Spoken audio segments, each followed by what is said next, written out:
heard of the Nobel Prize? Who's heard of the Ig Nobels? Anyone?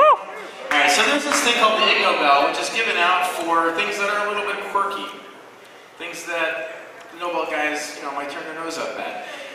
For example, let's say you invent a bra that has a dual purpose. Maybe that bra can also be used as, I don't know, maybe recycling container. A mask.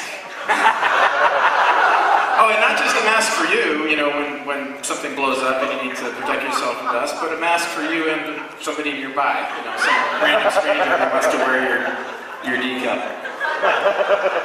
So this year, they gave Ig Nobel Prizes for things like collecting snot from a whale. But they've also given Ig Nobel Prizes for interesting stuff like the Ig Nobel Prize in Medicine, which was won in 2007 by our next speaker, Dan Meyer. He won this Ig Nobel for research into injuries resulting from sword swallowing. Oh my. Uh-oh. You can't really swallow a sword without slitting your throat, can you? Can you? But everybody knows sword swallowing is 99% impossible. You can't really do the impossible, right? Well, in my quest to do the impossible in my life, I found there are two main points that they're universal around the world. Everybody has dreams of doing the impossible, and everybody has fears of failure. So I'm going to take you on a couple of impossible journeys tonight. Okay? On October 4th, 2007, my impossible dream came true when I was honored to win the Ig Nobel Prize in Medicine at Harvard for a paper I wrote called Sword Swallowing and Its Side Effects, published in the British Medical Journal. Now I want to take you on another journey.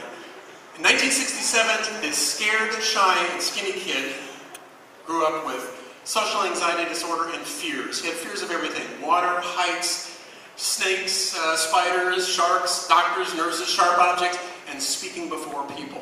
He had fear of failure. But this kid, because he was beat up by the bullies and picked on by the bullies, he was determined to do the impossible, do things that the other kids could not do. He wanted to get in Ripley's, believe it or not, or Guinness World Records. His dream was to do the impossible. That scared, shy, skinny kid was me. 10 years later, in India, on my deathbed, suffering from malaria fever in Tiruvannamalai, India, I decided I was not going to let fear rule my life anymore. I made a conscious decision that I was going to take on risks, take on challenges, change my attitude, and do things that were impossible. So, I took a stab at it. 10 years later, I actually,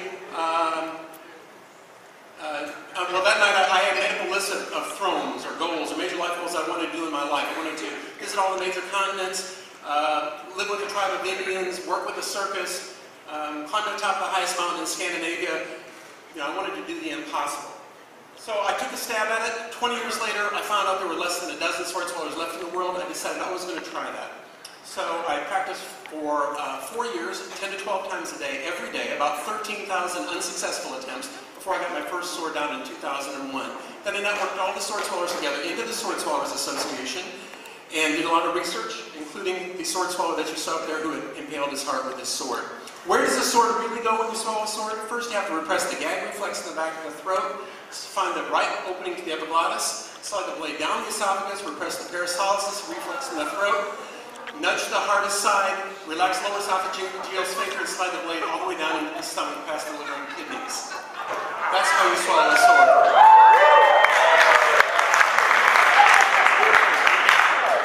In 2007, I was honored to be able to swallow a sword underwater in a tank of sharks. A 30-inch sword while surrounded by 88 sharks and stingrays from Ripley's, believe it or not. In 2008, I was honored to be on America's Got Talent from Nashville to Atlanta to Las Vegas semifinals to the finals in Los Angeles, one of the top 50.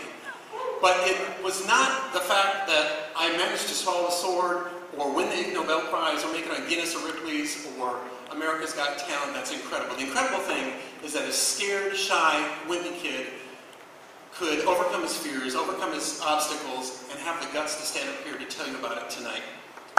So what are your dreams? What are your dreams? What are your fears? I bet this was not your dream to do the impossible, was it? If you've you've got dreams, if you've got fears, I challenge you to take your chances, do your dreams, take on risks, take on challenges. If you've got fears, overcome those fears. Face your fears, overcome your obstacles, set your goals and thrones, take on risks, change your attitude, and reach for your dreams, and maybe, just maybe, you can do the impossible and change your world.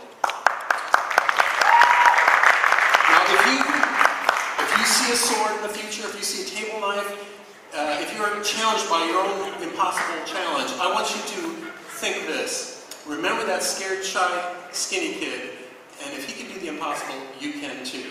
This is for those bullies who said it couldn't be done.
Thanks for believing in me, and thanks for being a part of